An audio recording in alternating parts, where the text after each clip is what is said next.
Auzubillahiminash-shaytanir-rajeem. Bismillahir-rahmanir-rahim. I hope unit number 1 is clear to all the students. Now let's discuss the book exercise, book page number 7. Now on book page number 7, they have directly started the topic collective noun. If you have watched the summer vacation task, those videos, in that I have discussed the noun and its kinds. So before doing collective noun, a student should be aware what is noun and what are the different kinds of noun.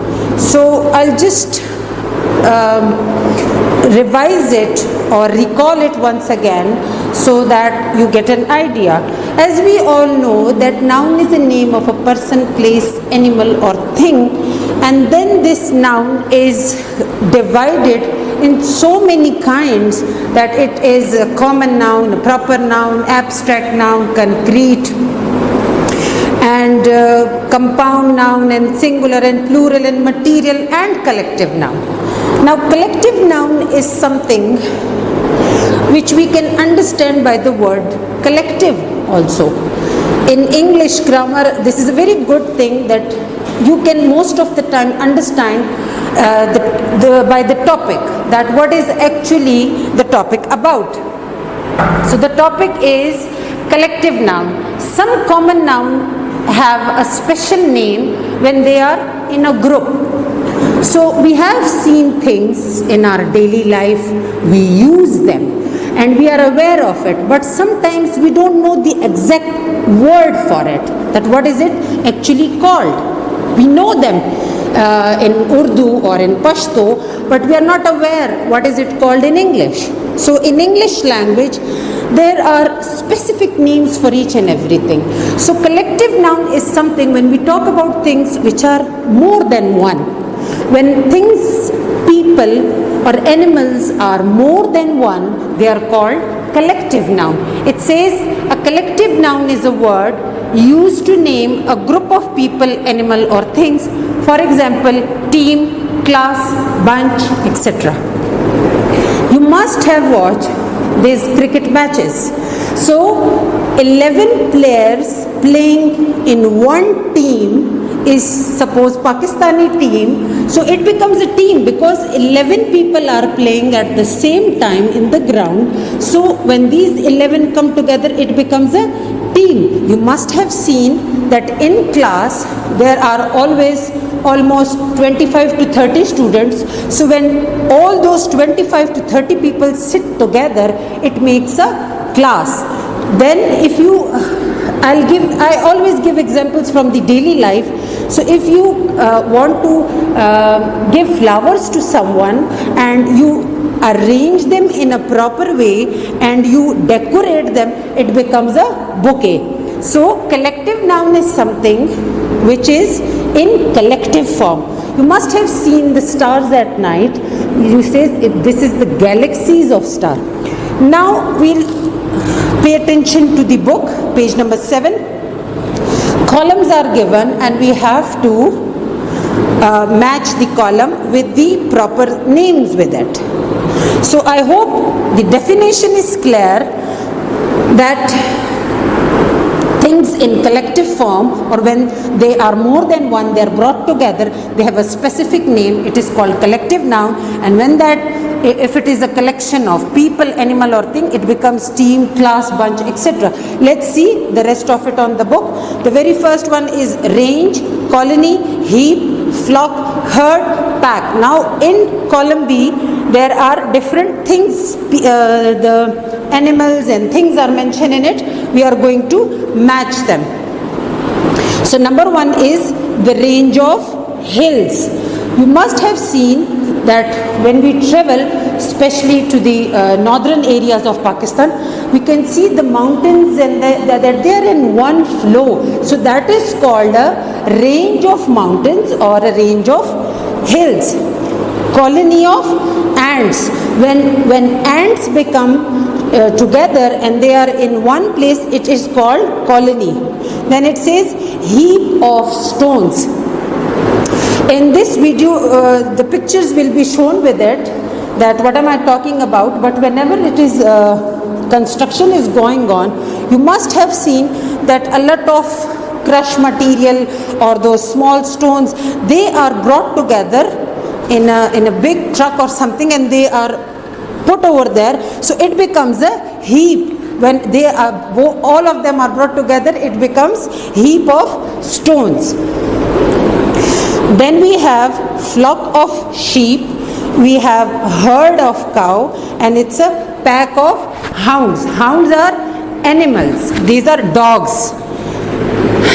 Part B is litter of puppies, school of fish, deck of cards, bunch of keys, and a pack of wolves. We use the word pack for hounds as well as wolves. So I hope I've cleared the topic, and it is not difficult, but still if there is any problem, you can comment and I'll respond to it, inshallah. Okay, now students, turn to page number 8. We have discussed collective noun, and now we are discussing parts of speech. As I said before, that we have discussed all these things in summer task, but that was in journal form, and now we are doing it in a proper exercise way. I wanted to clear one thing, and that is, whenever we discuss the things, we try to make the concept clear, but it is not necessary that you will get same question in the test or in the exam as it is done in the book or in the notebook. The important thing is to make the concept clear, and then it is upon the teacher whether she asks the question in her own way. It can be, let me give you an example so that you people are ready for it whenever you get a question paper in test or in exam. That before this we were discussing collective noun, so it can be that I can give you the question, like in the book it's written just to column, but in test or in exam you can get a question that define collective noun and give examples. Then on the contrary, you can get a question that the examples will be given and you will be asked that which kind of noun is this. So like this, the question can be concept based. So for that, be ready and please pay attention to the video so that the things are clear to you.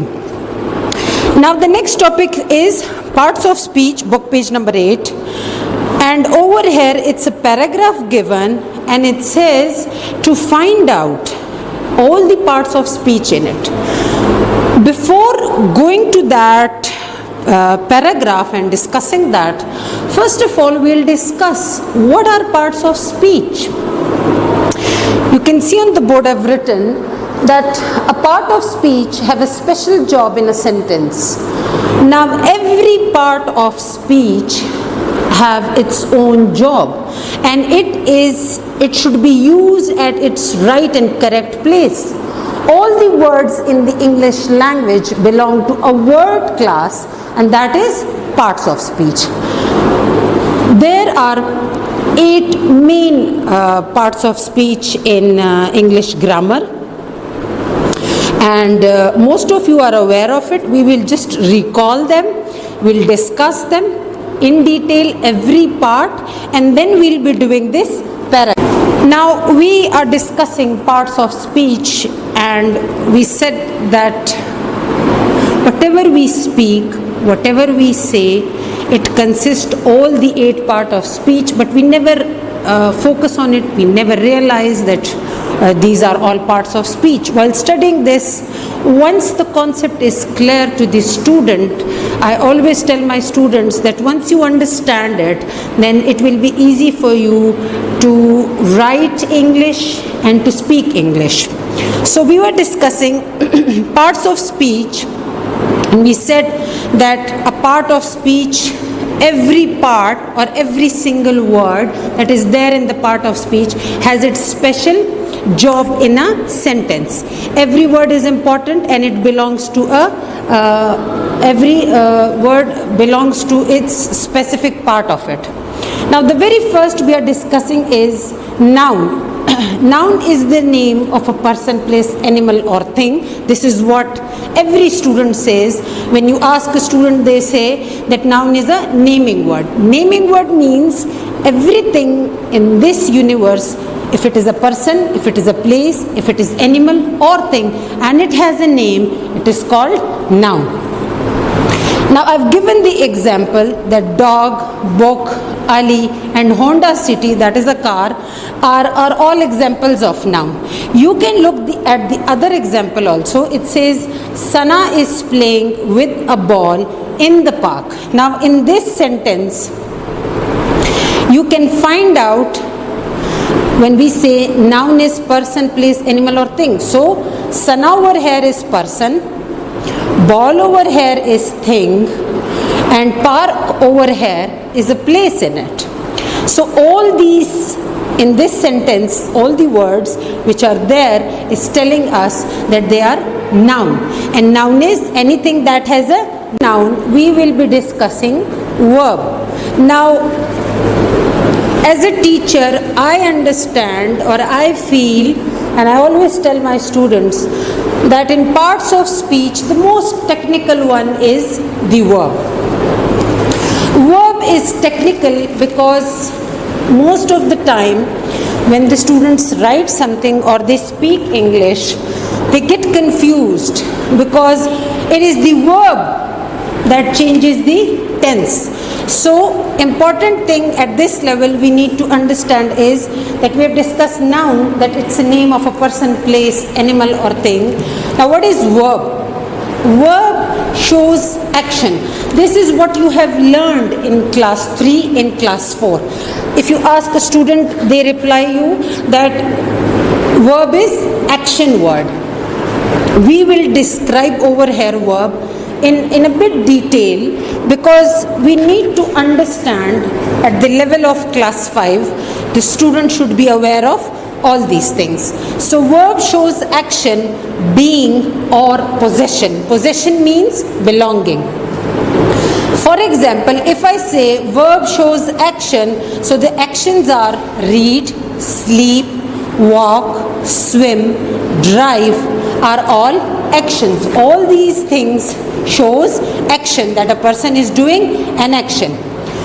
Now the second part of it, when I say verb shows being, for that I've written he is my friend. Now over here in this sentence there is no action in it, but over here the word is playing the role of verb.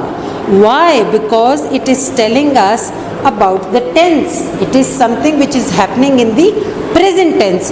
He is my friend is present tense, he was my friend is past tense, and he will be my friend will be the future tense. So sometimes it is not necessary that there should be a proper action word in a sentence. Sometimes is, am, are, was, were also play the role of verb. Why? Because they tell you about the tense.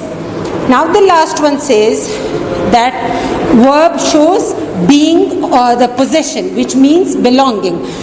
In the example number 3, I've written I have a car. Now over here the word have shows belonging. It says that I have a car, it belongs to me. So have, has and had over here is actually a word which describes a noun, which tells you more about noun.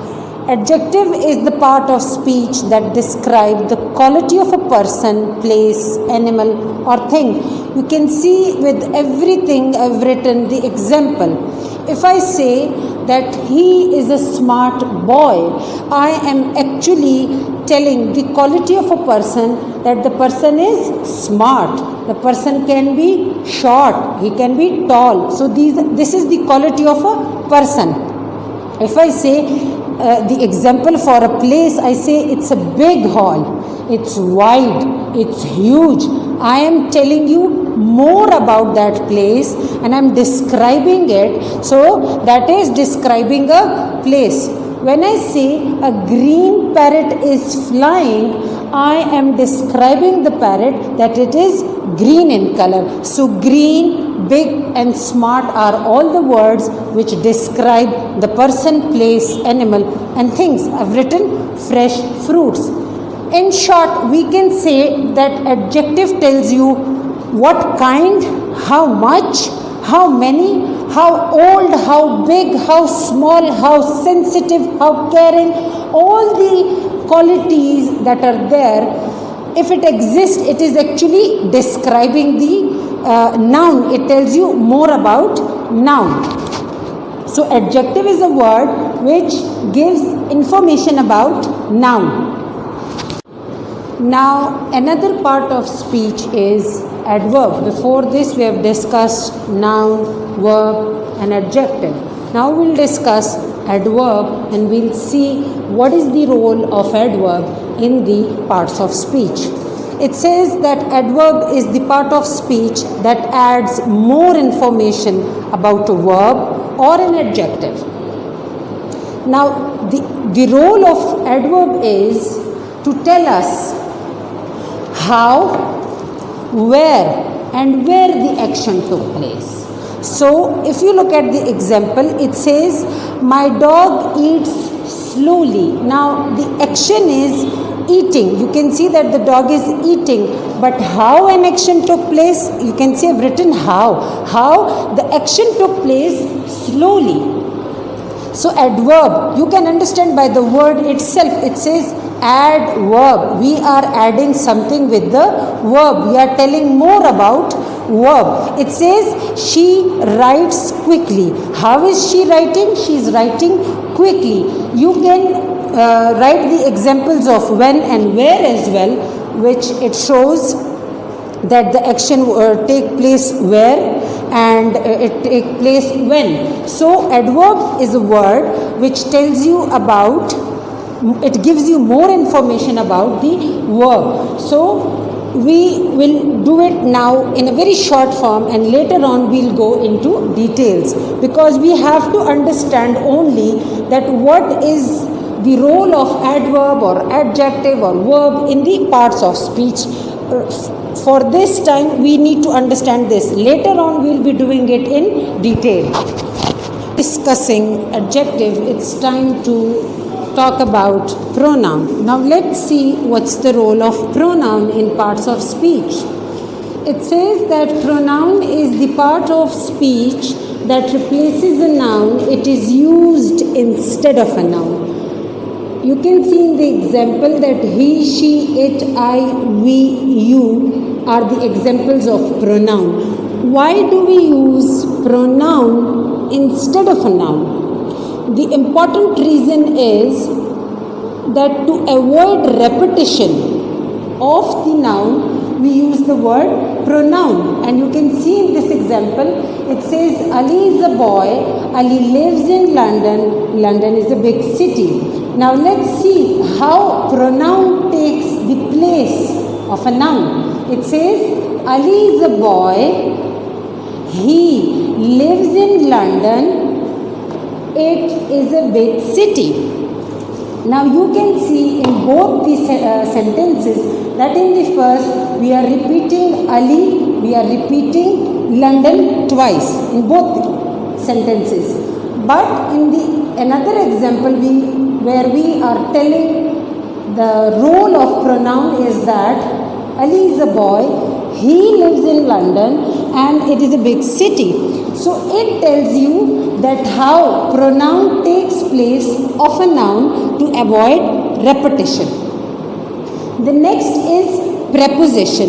In English grammar, the best thing about it is sometimes you understand about the thing by its name. You can see preposition. So according to the definition, it says it is the part of speech that shows location, position. So you can see that the meaning lies in the topic itself. It shows the location, position, time or direction. For example, in, on, out, far, behind, during, etc. If I ask a student, where is your book? And she replies that it's in the bag is actually telling me the position of the book where it is lying. So, in the bag is the position, and that is the preposition, and this is the position or role of a preposition in parts of speech, that it tells you where a person, place, animal or a thing, its location, its position and its direction. It tells you about that. There are conjunctions and interjections. Now, conjunction is a part of speech that joins together a group of words or sentences. The examples are but, if, so, and, etc. You can look at the examples. It says, I like cats and dogs.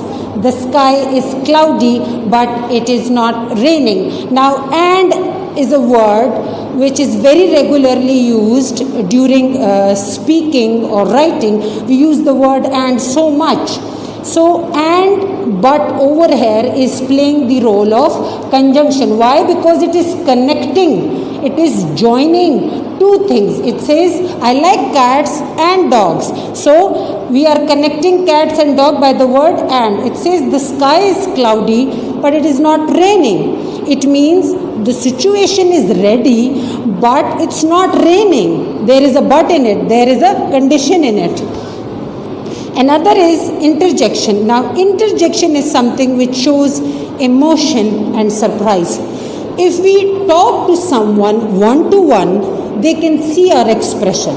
But while writing English grammar, when you write something and you want to show your feelings, your emotions, that you are happy, you are angry, you are excited, you are afraid, so for that you use the exclamation mark, and the words can be used as oh, ouch, oops. So you can see that in the example it says, ouch, it hurts. Now this ouch is actually telling us that the person is feeling pain. Now if you say, hi, how are you? It means that over here, when you meet someone, you are pleased, you are happy about it. And when you are happy about it, so you put the exclamation mark after hi because you are excited to meet the person and you say, hi, how are you? So this, in the language, when you write something, we use interjections for feelings, for emotions, and we put the exclamation mark. Now, I have explained all the 8 parts of speech in detail. What the student will do, that on book page number 8, a paragraph is given that make a list of the nouns, pronouns, adjective in the following passage. I have explained all, but in the book they are asking about just noun, pronoun and adjective. So the students will read the paragraph and they will underline them and they'll mention that this is adjective, this is noun and this is pronoun. Then the next question is verb and adverb. They can go through the chapter again and they can find out all the verbs and adverbs and write it on the book. Then question number 4 is the same. The sentences are given. You just have to underline the words, which shows interjection. Now all these things are clear to you people. You just have to underline them on your book. I hope I have done justice to the topic. And if there is any mistake, anything that went wrong, it can be a human error. So stay tuned. Thank you so much.